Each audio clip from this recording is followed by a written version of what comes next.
अब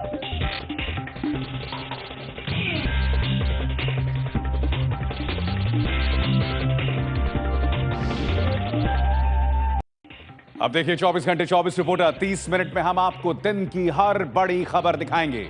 सबसे पहले इस शो की 4 बड़ी खबरें। किशोर अजवानी बताएंगे सिंगापुर में भारत के लोगों के बीच बोले प्रधानमंत्री, मिलजुल कर रहना हमारी परंपरा। विजय विद्रोही बताएंगे देश के माहौल को लेकर दिया आमिर खान के बयान पर बवाल, मुंबई से लेकर पटना तक प्रदर्शन। जैनेन्द्र कुमार बताएंगे अलका लांबा को रात में घूमने वाली कहने पर दिल्ली विधानसभा के हंगामा, बीजेपी विधायक ओपी शर्मा सस्पेंड। रोमाना इसार खान बताएंगी तुर्की ने हवा में गिराया रूस की सेना का विमान, सीरिया बॉर्डर पर कार्रवाई के बाद दोनों देशों के रिश्तों में तल्खी। आगे देखिए इस वक्त की सबसे बड़ी खबर।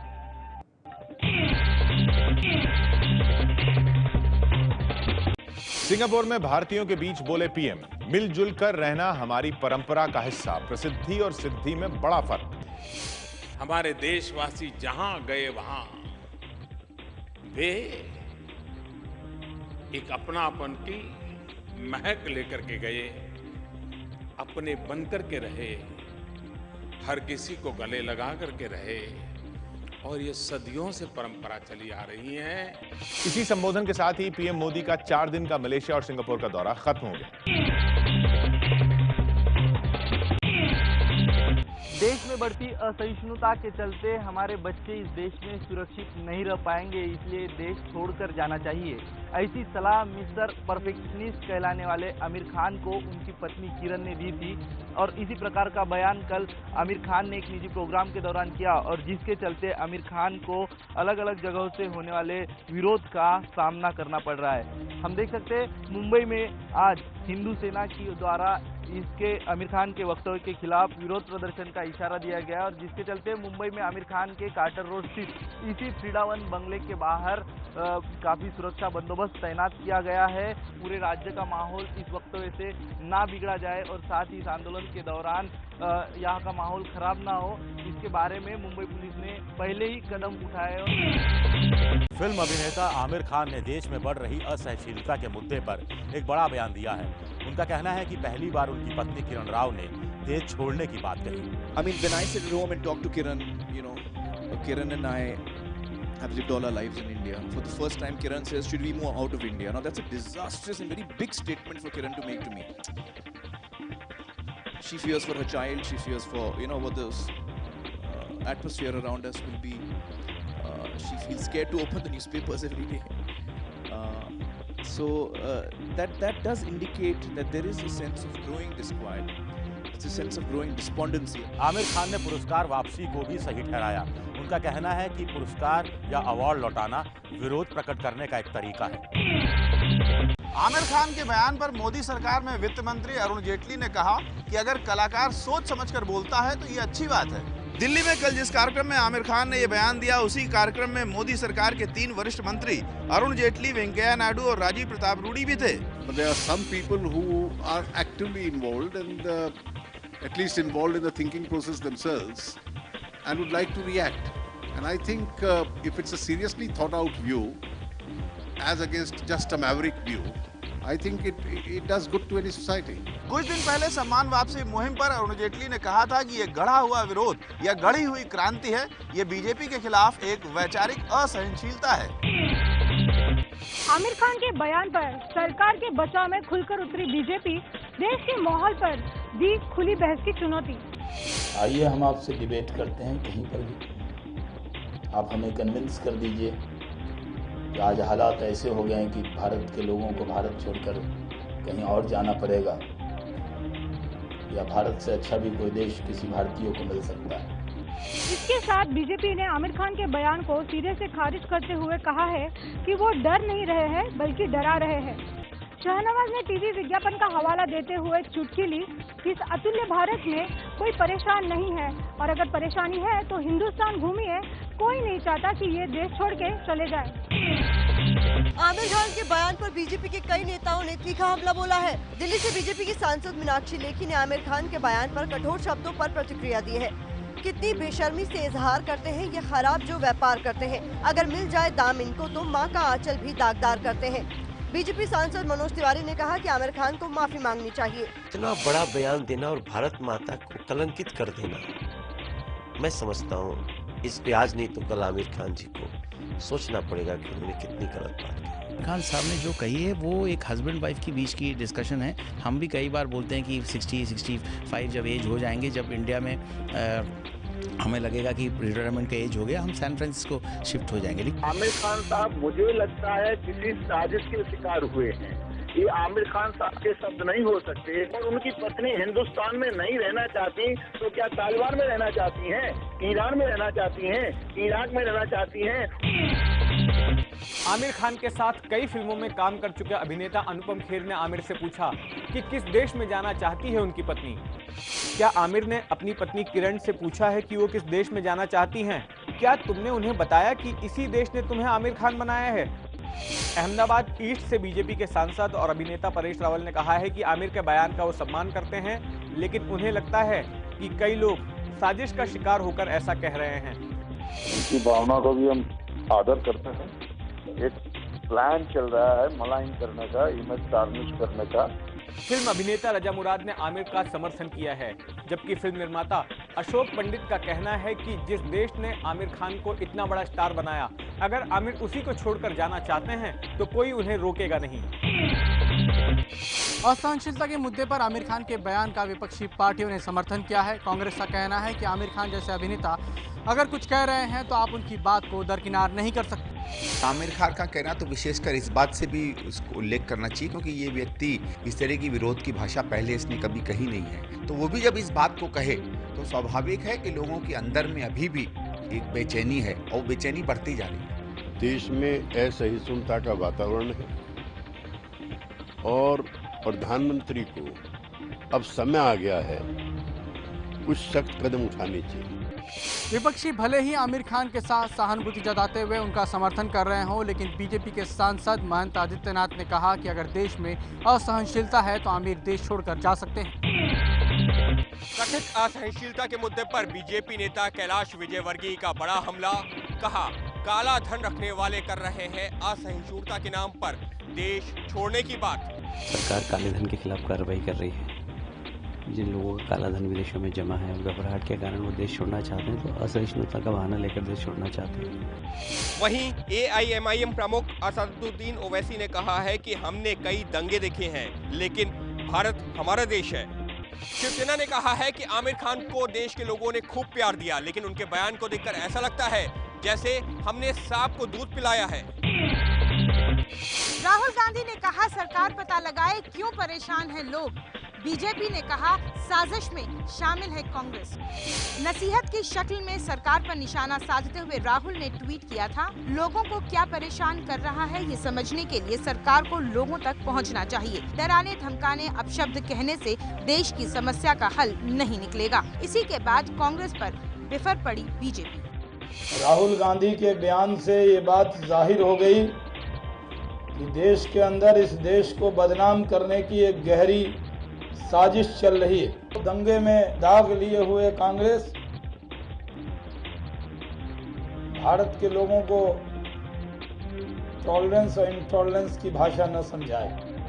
आमिर के बयान के बाद कांग्रेस और बीजेपी में असहिष्णुता को लेकर बयानबाजी और तीखी हो गई है। आमिर खान ने देश में सहिष्णुता को लेकर चल रही बहस को फिर गर्म कर दिया है। अब देखना है कि ये कहां जाकर रुकती है। अब बात दिल्ली की सियासत की, जहां विधानसभा में हुआ जबरदस्त हंगामा।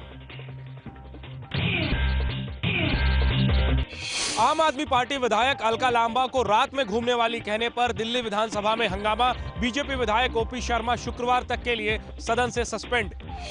विधानसभा में यह हंगामा तब शुरू हुआ जब दिल्ली में रैन बसेरों की हालत पर चर्चा हो रही थी और आम आदमी पार्टी विधायक अलका लांबा ने कहा कि रैन बसेरों में होने वाली मौतों की एक वजह ड्रग्स भी है। ओपी शर्मा ने इसी के बाद अलका लांबा पर आपत्तिजनक टिप्पणी की। ये सदन में अध्यक्ष जी ने इसकी बारी जानकारी सबने दी कि वो महिलाएं हैं जो रात को घूमती हैं, जो यहाँ पर आज महिलाओं की बात, तो ये शब्द का इस्तेमाल अध्यक्ष जी ने बताया। मैंने केवल वही दोहराया था जो अलका लांबा जी ने आज से 2 महीने पहले टीवी के ऊपर जो उन्होंने वक्तव्य दिया कि वो रात को वहाँ घूमती हैं और नशा मुक्ति के लिए काम करती, तो मैंने कहा भाई आप रात को वहाँ घूमती हैं, आपको ज्यादा जानकारी होगी। वहीं ओपी शर्मा ने अलका लांबा पर उनके साथ सदन में मारपीट करने का आरोप लगाया। और इस बात के ऊपर उन्होंने 2 बार मुझे चांटा मारने की कोशिश की। एक बार मैंने हाथ से रोका और दूसरी बार उन्हें लोगों ने हटाया। मुख्यमंत्री अरविंद केजरीवाल ने ट्वीट करके बीजेपी से ओपी शर्मा पर कार्रवाई करने की मांग की है। समाजवादी पार्टी के अध्यक्ष मुलायम सिंह यादव ने बीएसपी प्रमुख मायावती पर निशाना साधा। मुलायम ने कहा, मायावती दलित की नहीं, दौलत की बेटी है। तो ये देखो, दलित की बेटी है, दलित की बेटी है, दलित की बेटी है, और दलित की बेटी कितनी ऊंची जात का काम, बड़े लोगों का काम, धनवानों का काम, और आपके खिलाफ खड़े होकर बोली, इससे बड़ा प्रमाण क्या हो? उत्तर प्रदेश में 2017 में विधानसभा के चुनाव होने हैं। मुलायम ने अपने पार्टी कार्यकर्ताओं को अभी से जमीनी स्तर पर जुट जाने को कहा है। बिहार में लालू की पार्टी के विधायक पर लगा थानेदार को पटक पटक कर मारने की धमकी देने का आरोप, विधायक का इनकार। भोजपुर के बड़हरा से विधायक सरोज यादव पर एक काम करने से इनकार करने पर चरपोखरी थाने के प्रभारी कुंवर प्रसाद गुप्ता को फोन पर धमकी देने के आरोप हैं। बाद में सरोज ने थानेदार पर ही लगा डाले गंभीर आरोप। मृतक के पिता थाना में गए कि आरोपी अभी तक गिरफ्तार नहीं हो रहे हैं, तो वो बोले कि आप हमें 30,000 रुपया दीजिएगा तो हम गिरफ्तार करेंगे। पुलिस ने केस दर्ज करके जांच की बात कही है, लेकिन बिहार में नई सरकार बनते ही कानून व्यवस्था को लेकर सवाल खड़े होने लगे हैं। मध्य प्रदेश और तेलंगाना में 2 लोकसभा उपचुनाव के नतीजों में कांग्रेस को एक पर मिली जीत तो एक पर मिली हार। झाबुआ रतलाम ससरी सीट पर कांग्रेस के कांतिलाल भूरिया ने बीजेपी को बड़े अंतर से हराया। झाबुआ में मिली जीत का जश्न कांग्रेस कार्यकर्ताओं ने ढोल नगाड़ों और फटाके छोड़कर मनाया। पूर्व केंद्रीय मंत्री और कांग्रेस उम्मीदवार कांतिलाल भूरिया ने बीजेपी की उम्मीदवार निर्मला भूरिया को करीब 88,000 से ज्यादा वोटों से हरा दिया। बीजेपी के दिलीप सिंह भूरिया के निधन के बाद यहाँ उपचुनाव हुए थे। उधर दक्षिण में नए राज्य तेलंगाना के वारंगल लोकसभा सीट पर हुए उपचुनाव में सत्ताधारी पार्टी टीआरएस के पसनूरी दयाका ने कांग्रेस के सर्वे सत्यनारायण को 4,27,000 वोटों से हरा दिया। झाबुआ रतलाम सीट पर कांग्रेस की जीत के साथ ही लोकसभा में कांग्रेस सांसदों की संख्या 44 से बढ़कर 45 हो गई है। मध्य प्रदेश और मणिपुर में 3 विधानसभा सीटों पर हुए उपचुनाव में बीजेपी ने मारी बाजी। मिजोरम में कांग्रेस को मिली जीत। मध्य प्रदेश के देवास के राजा तुकोजीराव पवार की मौत के बाद उनकी पत्नी गायत्री राजे पवार चुनाव मैदान में थी। देवास सीट पर बीजेपी उम्मीदवार गायत्री राजे पवार ने कांग्रेस उम्मीदवार जयप्रकाश शास्त्री को 30,000 से ज्यादा वोटों से हराया। मणिपुर में 2 विधानसभा सीटों थांगमेवंत और थोंगजू पर बीजेपी उम्मीदवारों ने जीत हासिल की है। नॉर्थ ईस्ट स्टेट मिजोरम की एजवॉल नॉर्थ 3 सीट पर हुए उपचुनाव में कांग्रेस ने जीत हासिल की है। यूपी की खराब कानून व्यवस्था पर डीजीपी जगमोहन यादव का विवादित बयान। कहा, अपराध रुकने की गारंटी नहीं ली जा सकती है, छोटी मोटी घटनाएं तो होती रहती है। पंचायत चुनाव का जायजा लेने इलाहाबाद पहुंचे डीजीपी जगमोहन यादव ने कहा कि पुलिस फोर्स बढ़ाकर भी अपराध की घटनाओं को रोका नहीं जा सकता। कार्रवाइयां जितनी हो रही है, कहीं कहीं छिटपुट, इतना बड़ा प्रदेश है ये, इतनी बड़ी आबादी का कई देशों के बराबर है ये, छिटपुट के लिए कुल मिला करके वो करके आखिरी में चुनाव हम लोग आश्वस्त हैं, क्योंकि पूरा प्रदेश घूम लिया हम तीनों ने। अब ऐसे तो लॉ एंड ऑर्डर में कोई गारंटी नहीं ले सकता। जिस राज्य के पुलिस प्रमुख का बयान ऐसा हो, वहां की कानून व्यवस्था का अंदाजा आसानी से लगाया जा सकता है। जम्मू कश्मीर के बिजबिहाड़ा में सीएम मुफ्ती मोहम्मद सईद के पुश्तैनी घर पर दिखा पाकिस्तानी झंडा।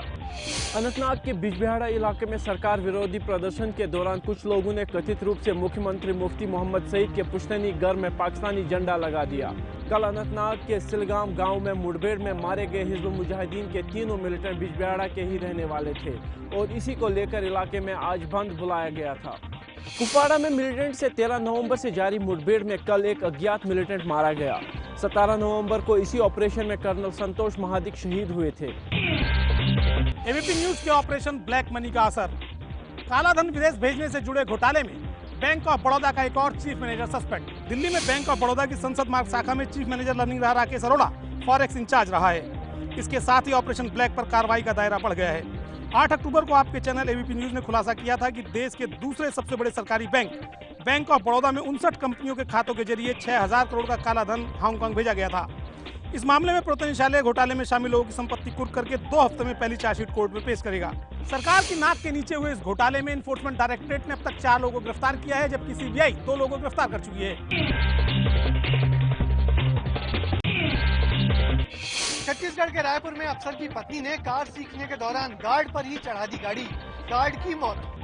सीसीटीवी में दर्ज तस्वीरों के मुताबिक गार्ड नरेश गजभियों को रौंदने के बाद भी कार में ब्रेक नहीं लगा और आगे फुटपाथ दूसरी कारों और दीवार से टकराने के बाद कार रुक पाई। हादसा तब हुआ जब रायपुर के विजेता कॉम्प्लेक्स में रहने वाले वित्त विभाग के उप संचालक रमेश छत्री की पत्नी आशा कार चलाना सीख रही थी। पुलिस जांच जारी होने की बात कह रही है, लेकिन अभी तक आरोपी महिला को गिरफ्तार नहीं किया है।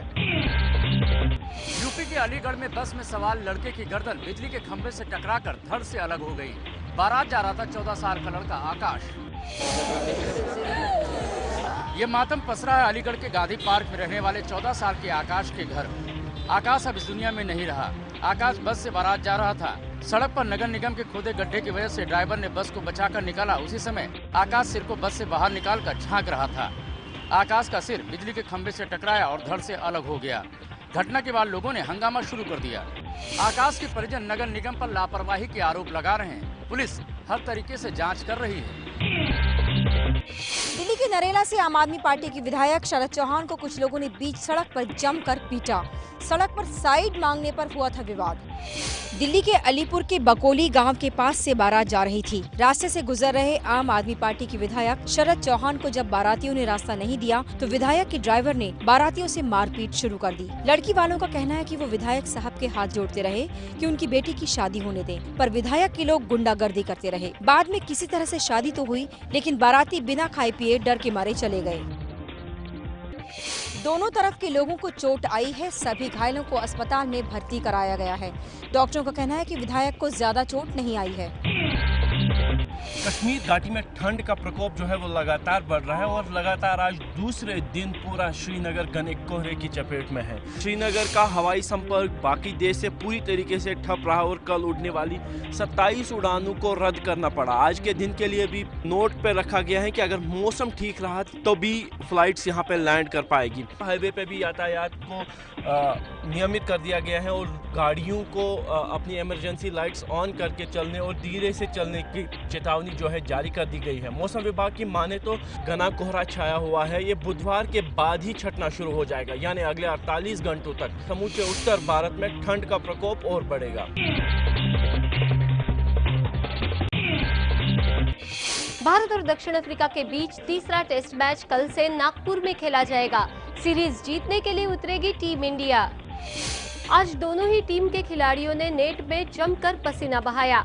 टीम इंडिया में एक बार फिर से स्पिन गेंदबाजों पर दारोमदार होगा। वहीं चोट से जूझ रहे दक्षिण अफ्रीका के तेज गेंदबाज डेल स्टेन नागपुर में नहीं खेल पाएंगे। दक्षिण अफ्रीका मैच जीतकर सीरीज में बराबरी करना चाहेगी। वहीं टीम इंडिया की नजर 11 साल बाद दक्षिण अफ्रीका से सीरीज जीतने पर होगी। दक्षिण अफ्रीका के खिलाफ टीम इंडिया आखिरी बार 2004 में सीरीज जीती थी। मोहाली में पहला टेस्ट जीतकर टीम इंडिया 4 मैचों की सीरीज में 1-0 से आगे है। बेंगलुरु टेस्ट बारिश की वजह से ड्रॉ हो गया था।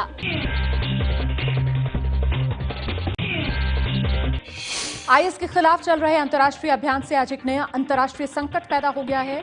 सीरिया में आईएस पर हमले के लिए गया एक रूस का विमान तुर्की ने मार गिराया है। पुतिन ने इसे पीठ में छुरा घोंपना बताया। इस लड़ाकू विमान के गिरने को रूस के राष्ट्रपति पुतिन ने आतंकवादियों के साथियों का पीठ में छुरा घोंपना बताया तो दुनिया समझ गई गंभीर संकट खड़ा हो गया है, क्योंकि पुतिन ने तुर्की को आतंकियों का साथी बता दिया है। सीरिया में आईएस के खिलाफ अभियान में लगे रूस के इस सुखोई Su-24 विमान को आईएस ने नहीं बल्कि पड़ोसी देश तुर्की की वायुसेना ने मार गिराया। तुर्की का आरोप है कि रूस का विमान उसकी वायु सीमा में घुस आया था तो तुर्की की वायुसेना के F-16 विमानों ने उसे मार गिराया, जबकि रूस ने इससे इनकार किया है।